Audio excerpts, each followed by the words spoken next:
أعوذ بالله من الشيطان الرجيم. بسم الله الرحمن الرحيم.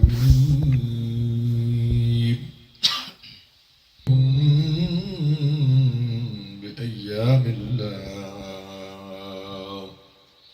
صدق الله مولانا العلي العظيم وبلغنا رسوله النبي الكريم. إن الله وملائكته يصلون على النبي يا أيها الذين آمنوا صلوا عليه وسلموا تسليما. الصلاة والسلام عليك يا سيدي يا رسول الله وعلى آلك وصحبك يا سيدي يا حبيب الله. الصلاة والسلام عليك يا سيدي يا رسول الله وعلى آلك وصحبك يا سيدي يا حبيب الله. الصلاة والسلام عليك يا سيدي يا رسول الله وعلى آلك وصحبك يا سيدي يا حبيب الله. آج میلاد النبی ہے کیا سہانا نور ہے. آج میلاد النبی ہے کیا سہانا نور ہے. ارے آ گیا وہ نور والا جس کا سارا نور ہے. آ گیا وہ نور والا جس کا سارا نور ہے. نور اندر ہے نور باہر ہے کوچا کوچا نور ہے. نور اندر ہے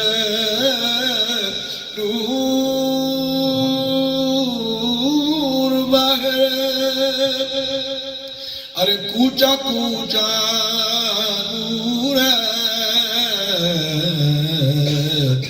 بلکہ یوں کہیے کہ سب دنیا کی دنیا نور ہے. بلکہ یوں کہیے کہ سب دنیا کی دنیا نور ہے.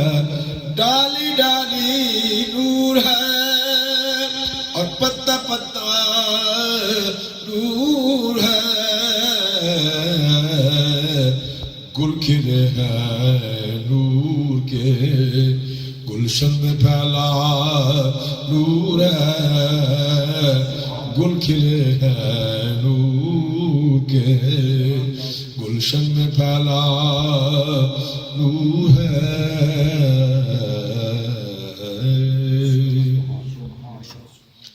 معزز حضرات گرامی قدر سامعین دی وقار، آج سید مظفر حسین شاہ صاحب نے اپنے گھر میں اپنے آقا نبی کریم احمد مجتبیٰ صلی اللہ علیہ وآلہ وسلم کی ولادت باسعادت کی خوشی میں جشن میلاد النبی صلی اللہ علیہ وآلہ وسلم کا اہتمام کیا، جس میں مجھے اور آپ سب کو حاضری کا موقع نصیب ہوا. فرمایا کہ خود کے جے آتے ہیں جاتے، خود کے جے آتے ہیں جو کہ بلائے جاتے. منتظر میں بھی تو ہوں کاش بلائے کوئی. منتظر میں بھی تو ہوں کاش بلائے کوئی. اور جسے چاہا در پہ بلا لیا، جسے چاہا اپنا بنا لیا. یہ بڑے کرم کے ہیں فیصلے اور یہ بڑے نصیب کی بات ہے، یہ بڑے کرم کے ہیں فیصلے اور یہ بڑے نصیب کی بات ہے۔ یہ بڑی خوش قسمتی اور خوش بختی کی علامت ہے کہ اللہ تعالیٰ جس کو توفیق عطا فرمائے یہ کریم احمد مجتبیٰ صلی اللہ علیہ وسلم کی ولادت باسعادت کی خوشی میں اپنے گھر میں میلاد کا اہتمام کرنا، محفل میلاد منعقد کرنا، یہ بڑی خوش بختی اور خوش نصیبی ہے، کیونکہ فرمایا مجالس الذکر سقار للقلوب و شفاء لہا، ذکر کی مجلس اور ذکر کی محفل جہاں اللہ اور اس کے رسول کا ذکر ہو، ایسی محفل میں آنے سے فرمایا تمہارے دلوں کو شفا ملتی ہے، تمہارے قلوب جو ہے وہ شفایاب ہوتے ہیں۔ فرمایا قلوب المشتاقین منورۃ بنور اللہ عز وجل وإذا تحرک فی الاشتیاق اضاء نورہ ما بین السماء والارض فی باہی اللہ بہم ملائکتہ ویقول اشہدکم اننی الیہ مشوق۔ فرمایا جب کسی بندے کے دل میں، کسی انسان کے دل میں اپنے رب کی محبت موجود ہوتی ہے تو اس محبت کی وجہ سے زمین و آسمان کا درمیانی حصہ برابر ہو جاتا ہے۔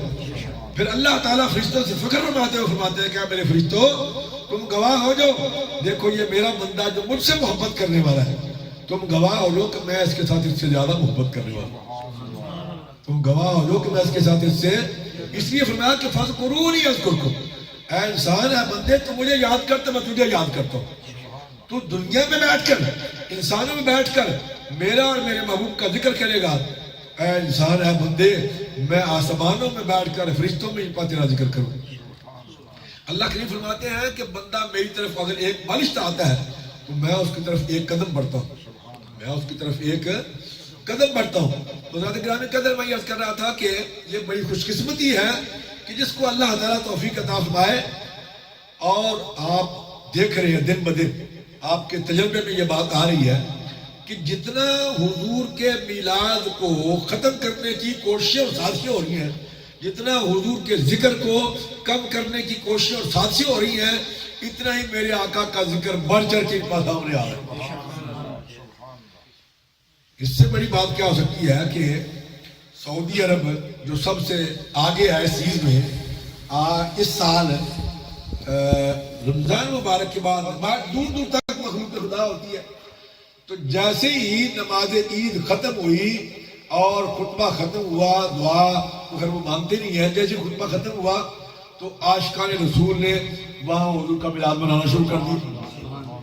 پتہ نہیں آپ تک یہ رپورٹ پہنچیا کہ نہیں، فیس بک پہ آپ دیکھ سکتے ہیں، وہاں ہزاروں اور لاکھوں کی تعداد میں جو اہل سنت کے لوگ ہیں انہوں نے حضور کے یعنی مسجد نبی کے سیر میں، باہر اور جناب اندر سب جگہ پر صلاۃ و سلام پڑھنا شروع کر دیا، نعت خوانی شروع کر دی، اور الحمدللہ جتنی دیر نعت خوانی اور صلاۃ و سلام ہوتا رہا کسی نے ان کو منع نہیں کیا۔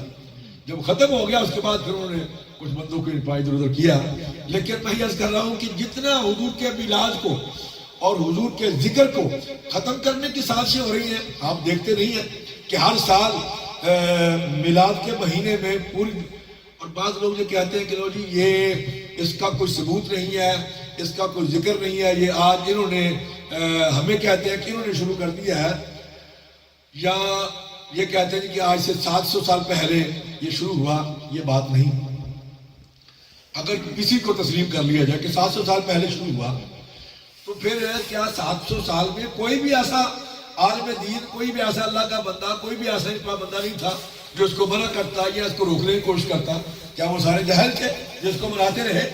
لیکن ہوا یہ ہے کہ 700 سال پہلے مظفر الدین سلطان صلاح الدین ایوبی کا جو بہنوئی ہے، اس نے اس طریقے سے حضور کے میلاد کا اہتمام کرنا شروع کیا کہ کتابوں میں آتا ہے کہ اس کے دسترخوان پر 10,000 بکرے، 10,000 بکرے اور کئی لاکھ مرغ اور اسی طرح کئی لاکھ برتن جو ہے وہ سجائے جاتے، اور اسی طرح لاکھوں کی تعداد میں لوگ جمع ہو کر حضور کا میلاد پاک پڑھا جاتا اور ذکر اذکار کیا جاتا، نعت خوانی ہوتی، علماء بیان کرتے، سیرت کے حوالے سے بیان کرتے، حضور کے صفات بیان کرتے، اس کے بعد لنگر تقسیم ہوتا، کھانا جو ہے وہ تقسیم کیا جاتا، کھانا کھلایا جاتا، اس کے بعد وہ بادشاہ جو ہے مظفر الدین وہ سب کو انعام و اکرام سے نوازتا۔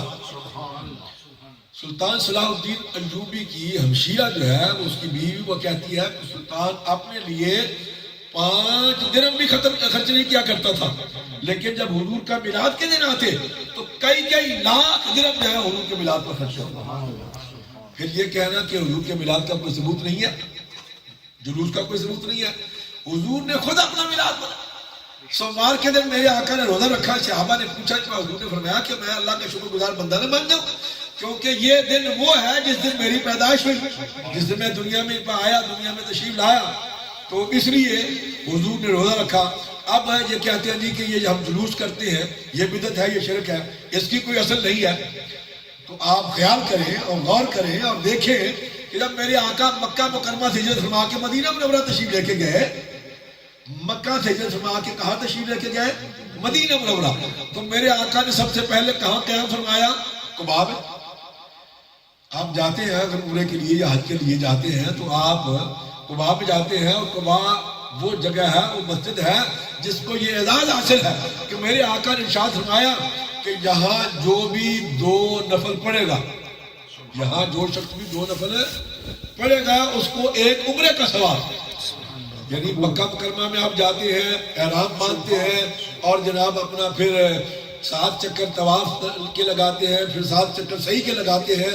اس جو صحابہ تھے، جو لوگ تھے مدینہ منورہ کے، وہ حضور کی بارگاہ میں حاضر ہوئے اور انہوں نے عرض کی کہ یا رسول اللہ ہمیں موقع عطا فرمائیں، ہم آپ کی خدمت کرنا چاہتے ہیں، آپ ہمارے پاس تشریف لائیں۔ تو پھر حضور نے ان کو فرمایا کہ ہم فلاں دن چلیں گے مدینہ منورہ۔ تو جب وہ دن آیا تو کتابیں اٹھا کے دیکھیں، آپ سیر کی کتابوں کا مطالعہ کریں تو آپ کو علم ہوگا، پتہ چلے گا کہ مدینہ کے تمام گھروں نے اپنے گھروں کو سجایا، اپنے گھروں کو سجایا، اپنے گلیوں بازاروں کو سجایا، بڑا اہتمام کیا، اور پھر جلوس کی شکل میں یہ مدینہ کے احباب جو ہے وہ قباء میں گئے، اور قباء سے پھر حضور کو عرض کی کہ یا رسول اللہ آپ ہمارے ساتھ تشریف لے چلے۔ تو اس وقت چونکہ 2 اونٹنیاں تھیں جس پر حضور تشریف لے کے گئے، تو ایک حضرت سیدنا ابوبکر صدیق اور ایک حضور کے پاس تھی۔ تو ابوبکر صدیق نے عرض کی کہ یا رسول اللہ اب یہاں سے ایک ہی اونٹنی جو ہے وہ آگے جائے گی، کیونکہ اس پر آپ تشریف فرما ہوں گے، اور اس اونٹنی کی مہار جو ہے میں خود پکڑ کے چلوں گا تاکہ آقا اور غلام کی تمیز ہو سکے، آقا اور غلام کی تمیز ہو سکے۔ تو آپ خیال کریں کہ قباء سے لے کر مدینہ منورہ 3 کلومیٹر کا فاصلہ، یہ جلوس وہاں سے چلا اور مدینہ کی طرف روانہ ہوا۔ ایک صحابی نے راستے میں عرض کی کہ ہمارے پاس جھنڈا بھی ہونا چاہیے۔ اس کو کہا گیا کہ ٹھیک ہے جھنڈا، تو اب کوئی چیز اور نہ ملی تو اس نے اپنا کپڑا پھاڑا اور جناب اس کو چوٹی کے ساتھ ڈنڈے کے ساتھ باندھ کے اس نے جھنڈا بنا لیا، اس نے جھنڈا بنا لیا۔ اس طرح سے یہ جلوس ہے قباء سے مدینہ منورہ پہنچا۔ اب مدینے کی تمام لوگ جو ہیں، عورتیں جو ہیں، بچے جو ہیں، وہ اپنے گھروں کی چھتوں پر، اپنے گھروں کے سامنے حضور کے استقبال کے لیے موجود ہیں، حضور کے استقبال کے لیے۔ اور ہر ایک کی یہ خواہش ہے، ہر ایک یہ چاہتا ہے کہ میرے آقا میرے گھر میں تشریف فرما ہو، حضور میرے گھر میں آئے، حضور میرے گھر میں قیام فرمائے، سب کی یہ خواہش ہے۔ اب سارے یہ کر رہے ہیں کہ یا رسول اللہ ہمیں یہ موقع عطا فرمائے۔ کوئی یہ کہہ رہا ہے کہ یا رسول اللہ مجھے اس میں یہ موقع عطا فرمائے، کوئی کچھ کہہ رہا ہے۔ حضور نے فرمایا کہ میری اونٹنی کو کھلا چھوڑ دو، جہاں اللہ کے حکم سے یہ اونٹنی جو ہے وہ قیام کرے گی، جہاں یہ بیٹھے گی، حضور نے فرمایا میرا قیام وہی ہوگا، میرا قیام ہے۔ پھر تاریخ اٹھا کے دیکھیں کہ حضرت ابو ایوب انصاری آپ مصلی پہ دعا کر رہے اللہ کی بارگاہ میں کہ یا اللہ یہ اعزاز مجھے عطا فرما۔ تو اونٹنی جو ہے وہ چلتے چلتے اس کی نکیل چھوڑ دی، چلتے چلتے وہ حضرت ابو ایوب انصاری کے گھر کے سامنے آ کے کھڑی ہو گئی یا بیٹھ گئی۔ تو حضرت ابو ایوب انصاری بھی باہر کسی لائے باہر حاضر ہوئے اور آ کے پھر حضور کو اپنے گھر میں تشریف لے کے گئے. اس گھر کی میں نے زیارت کی الحمدللہ. یہاں میں تھوڑی سی پیچھے تاریخ کر دوں کہ ایک بہت بڑا بادشاہ ہوا ہے حضور کے دور سے 1000 سال پہلے. اس نے نیت کی کہ میں نے ساری دنیا کو فتح کرنا ہے. تو ساری دنیا کو فتح کرنے کے سلسلہ میں نکلا اور جہاں سے گزرتا ہی فتح کرتا جاتا. اور جن ملکوں کو فتح کرتا ان میں سے ہر طبقے کے 2 فرد جو ہے وہ ساتھ لے لیتا. 2 فرد ساتھ لے لیتا. مثلا کوئی عالم ہے تو 2 اچھے عالم جو ہے ان میں سے ان کو ساتھ لے لیتا بادشاہ. جو قاری ہیں ان میں سے 2 اچھے قاری. اسی طرح جناب اگر کوئی بڑھئی ہے, کوئی جناب مستری ہے, جس چیز کا بھی کاریگر ہے, اچھے افراد 2 ساتھ لے لیتا. اب وہ چلتے مکہ مکرمہ پہنچ گیا. جب مکہ مکرمہ پہنچ کے وہ بیمار ہوا. اب علاج کیا سب نے, ڈاکٹروں نے, طبیبوں نے, حکیموں نے, لیکن اس کا علاج میں مختصر کر رہا ہوں تاکہ بات لمبی نہ ہو جائے. تو اس کا علاج کارگر نہ ہوا. اس کو تکلیف اتنی زیادہ تھی کہ سارے عاجز آ گئے. آخر کار اس نے اس وقت تک اس کے پاس 400 عالم, کتنے عالم تھے؟ 400 عالم اس کے پاس ہے. تو اب طب اول حریری اس کا نام, طب اول ہے. 400 عالم اس کے پاس جمع ہو چکے تھے. اس نے ان میں سے سب سے بڑا عالم جو تھا اس کے بلایا اور اس سے کہا کہ بھائی میں نے, سب نے جواب دے دیا ہے, مجھے یہ تکلیف ہے. اس کے سر کو تکلیف تھی اور کان کو تکلیف تھی, ریشہ نکلتا تھا. اب سب نے جواب دے دیا. اس نے کہا کہ آپ بتائیں اس کا کیا ہو سکتا ہے, کیا حال ہے. اس عالم نے پوچھا کہ جناب آپ نے کہیں اس شہر کو فتح کرنے کا ارادہ تو نہیں کیا؟ اس نے کہا بالکل, میں نے پوری دنیا کو فتح کرنا ہے. اس نے کہا جناب پھر آپ کا کوئی علاج نہیں. اس نے کہا کیوں؟ اس نے کہا کہ جناب فوراً توبہ کریں اور جہاں آگے جو شہر آ رہا ہے وہاں اللہ کا گھر ہے, وہاں اللہ کا گھر ہے. آپ توبہ کریں تو پھر جا کے آپ کی طبیعت جو ہے وہ ٹھیک ہو سکتی ہے. اور پھر یہ نیت کریں کہ وہاں اس کی تعظیم و تکریم کریں گے اور اس پر غلام جو ہے وہ چڑھائیں گے. بادشاہ نے اسی وقت نیت کر لی اور جناب وہ بالکل ٹھیک ہو گیا.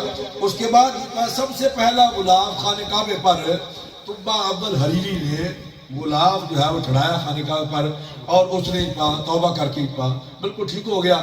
کچھ عرصہ وہاں رہا. وہاں سے پھر آگے مدینہ منورہ, وہاں سے پھر آگے انہوں نے شام کی طرف جانا تھا.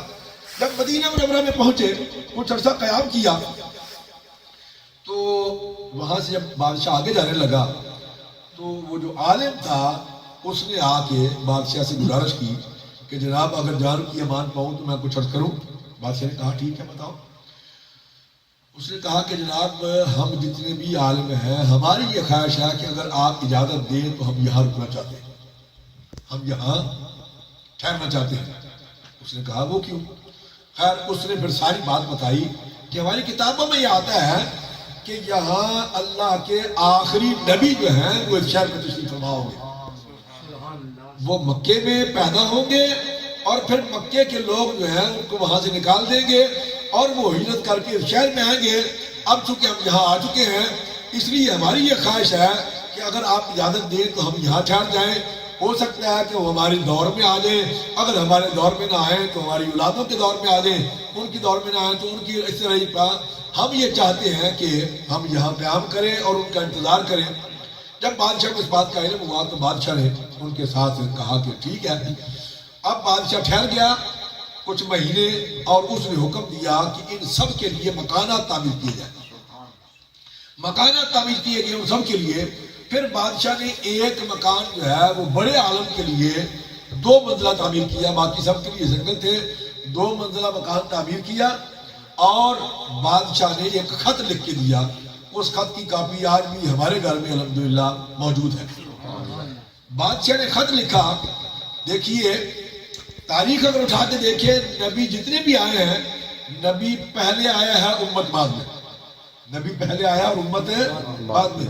میرے آقا کا یہ معجزہ ہے, حضور کا یہ کمال ہے کہ نبی بعد میں آ رہا ہے امتی پہلے. نبی بعد میں آ رہا ہے امتی پہلے. اس نے خط لکھا. اس نے خط میں یہ لکھا کہ میں آپ پر ابھی سے ایمان لاتا ہوں, میں آپ پر ابھی سے ایمان لاتا ہوں اور اگر آپ میرے عہد میں آ گئے، میرے دور میں آ گئے، تو میں آپ کا مصاحب، آپ کا خادم بن کر، آپ کا وزیر بن کر یا آپ کا خادم بن کر آپ کے ساتھ رہوں. اور اگر آپ میرے عہد میں نہ آئے، میرے بعد آئے، تو میں آج سے یہ عہد کر رہا ہوں کہ میں آپ پر ایمان لا چکا ہوں. میں آپ پر ایمان لا چکا ہوں. یعنی نبی ابھی نہیں آیا، امتی پہلے سے، سید مظفر حسین کیا صاحب امتی پہلے سے موجود ہے. اب اس نے یہ خط جو ہے لکھ کے تو اس جو عالم تھا بڑا، اس کو دیا اور اس کو کہا کہ یہ خط تم اپنے پاس رکھو، اگر تمہارے عہد میں حضور آ گئے تو پھر یہ خط ان کو پہنچانا، تمہارے عہد میں نہ آئے تو پھر تمہارے اولاد، ان کو یہ تاکید کرنا کہ یہ اسی طرح اولاد در اولاد، نسل در نسل یہ خط ضائع نہ ہو، یہ ان تک پہنچے. تو 1000 سال کے بعد میرے آقا کی تشریف آوری ہوئی. 1000 سال کے بعد حضور کی تشریف آوری ہوئی اور وہ خط وہاں اسی طرح چلتے چلتے حضرت ابو ایوب انصاری تک پہنچا. تو یہ وہ مکان تھا جو اس نے حضور کے لیے اس وقت بڑے عالم کو بنا کے دیا، اور اس کی 2 منزلہ عمارت جو ہے وہ بنائی، اور یہ کہا کہ اگر حضور تشریف لے آئیں تو یہ میری طرف سے ان کے لیے تحفہ بھی ہے، یہ میرا خط تم نے پیش کرنا ہے. تو نبی کریم صلی اللہ علیہ وسلم کی اونٹنی جو ہے وہ وہاں حضرت ابو ایوب انصاری کے مکان میں ٹھہری. حضور ان کے گھر میں تشریف فرما ہوئے اور مدینہ کے لوگوں نے حضور کا بڑا استقبال کیا. تو آج یہ کر رہا تھا کہ نبی کریم صلی اللہ علیہ وسلم کا میلاد منانا، میلاد کے موقع پر خوشی کرنا، اہتمام کرنا. اور یہ ہم میلاد میں کیا کرتے ہیں؟ ہم ذکر اذکار کرتے ہیں. ابھی آپ نے دیکھا نعتیں پڑھی حضور کی. اور یاد رکھیں محفل میلاد 2 چیزوں کا نام ہے. محفل میلاد 2 چیزوں کا نام ہے. ایک حضور کی نعت پڑھنا، ایک حضور پر درود و سلام پڑھنا. ایک حضور کی نعت پڑھنا اور ایک حضور پر درود و سلام. یہ 2 جمع ہو جائے تو محفل میلاد بنتی ہے. یہ 2 جمع ہو جائے تو کیا بنتی ہے؟ محفل میلاد. اور یاد رکھیں دونوں سنت الہیہ. دونوں کیا ہے؟ سنت اللہ کی سنت دونوں. یعنی حضور کی نعت پڑھنا بھی سنت الہیہ اور حضور پر درود و سلام پڑھنا بھی سنت الہیہ. حضور پر درود و سلام پڑھنا بھی سنت الہیہ. آپ کہیں گے جی وہ کس طرح سے؟ کیونکہ سارے کا سارا قرآن جو ہے، سارے کا سارا قرآن کیا ہے؟ حضور کی نعت. سارا قرآن کیا ہے؟ حضور کی نعت. کیونکہ اللہ کریم کہیں فرما رہے ہیں کہ تلک الرسل فضل اللہ بعضهم علی بعض منهم من کلم اللہ ورفع بعضهم درجات. کہیں اللہ کریم فرما رہے ہیں کہ ورفعنا لک ذکرک، کہیں فرمایا کہ یاسین والقرآن الحکیم، کہیں فرمایا کہ یا ایھا المزمل، کہیں فرمایا کہ یا ایھا المدثر، کہیں پھر فرما رہا ہے کہ طٰہٰ ما انزلنا علیک القرآن لتشقیٰ، کہیں پھر اللہ فرما رہا ہے والضحیٰ واللیل اذا سجیٰ، کہیں اللہ فرما رہا ہے کہ لقد جاءکم رسول من انفسکم عزیز علیہ ما عنتم حریص علیکم بالمؤمنین رؤوف رحیم، کہیں اللہ فرما رہا ہے کہ یا ایھا النبی اذا جاءک المؤمنات یباینک علی اللہ یشرکن باللہ شیئا ولا یسرقن ولا یزنین ولا یقتلن اولادہن ولا یأتین ببہتان یفترینہ بین ایدیہن وارجلہن ولا یعصینک فی معروف فبایعہن واستغفر لہن اللہ ان اللہ غفور رحیم. کہیں میرا رب فرما رہا ہے کہ یا ایھا الناس قد جاءکم برہان من ربکم، کہیں رب فرما رہا ہے کہ وما ارسلناک الا رحمۃ للعالمین، کہیں رب فرما رہا ہے کہ قد جاءکم من اللہ نور و کتاب مبین. سارے کا سارا قرآن کیا ہے؟ حضور کی نعت. حضور کی کیا ہے؟ نعت. تو اس طرح سے یہ قرآن حضور کی نعت اور یہ سنت الہیہ. اور دوسرا میں نے کیا کیا ہے کہ حضور پر درود و سلام پڑھنا. اللہ کریم فرما رہے کہ ان اللہ و ملائکتہ، ان اللہ و ملائکتہ یصلون علی النبی یا ایھا الذین آمنوا صلوا علیہ وسلموا تسلیما. بے شک اللہ تعالیٰ اور اس کے تمام فرشتے اس نبی پر درود بھیج رہے ہیں. اے ایمان والو تمہیں بھی حکم ہے کہ تم بھی اس نبی پر درود اور زیادہ سے زیادہ سلام بھیجو. اس نبی پر درود اور زیادہ سے زیادہ سلام بھیجو. تو ہم اہل سنت و جماعت جو ہے ہماری محافل میں کوئی غیر شرعی ارتکاب نہیں ہوتا، کوئی غیر شرعی کام نہیں ہوتا. یا حضور کی نعت پڑھی جاتی ہے، یا حضور پر درود و سلام پڑھا جاتا ہے، یا حضور کا ذکر کیا جاتا ہے. اور نعت نثر کی صورت میں بھی اور نظم کی صورت میں بھی.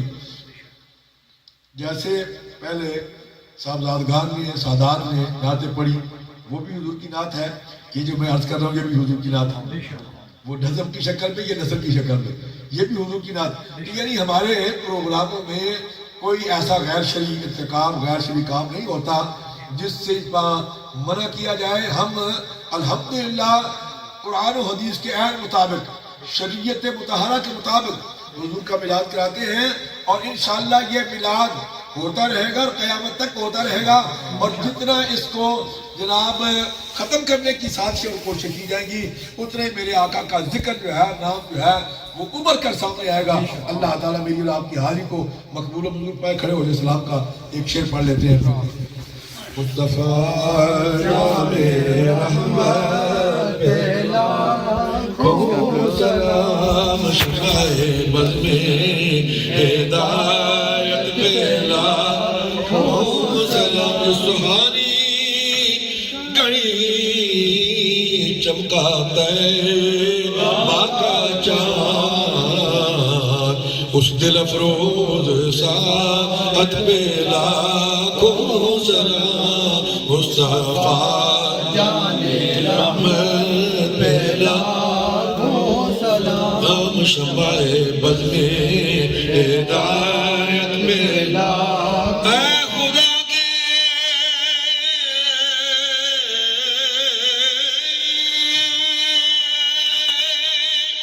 لاڈلے پیارے رسول، اور یہ سلام آج نانا ہو قبول. تشریف کے حضرات. اعوذ باللہ من الشیطان الرجیم. بسم اللہ الرحمن الرحیم. قل یا ایھا الکافرون لا اعبد ولا انتم عابدون ما اعبد ولا انا عابد ما عبدتم ولا انتم عابدون ما اعبد لكم دينكم ولي دين. بسم الله الرحمن الرحيم.